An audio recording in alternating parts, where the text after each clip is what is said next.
Hi, Chris here with Handle It. Today I want to show you guys the difference in orientation on the base plates for our guardrail posts.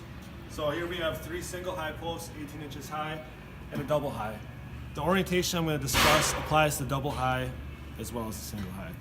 First thing I want to point out, all our posts are pre-drilled on all 4 sides so that you can connect the rails on any side.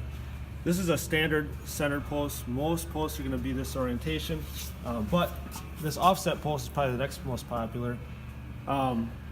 It's offset to the side so there's no base plate sticking out in the aisle. And here's a corner offset post. If you walk over here, you can actually see how this applies when you attach the railing to it. So you have offset here. Notice this rail and this rail, they're the exact same length, but your overall outside of base plate to outside of base plate measurement is going to be larger on the center post because the base plates stick out. Whereas the offset ones, there's no base plate in the aisleway. If you go over here and you have a section where you're actually going to have multiple strings of guardrail and you want to do offset on the outside, you do offset here. In the center, you do a centered one. You could do an offset, but it would look kind of funny because you'd have the orientation over this way. So you do a standard center one, the other edge you would have another offset post.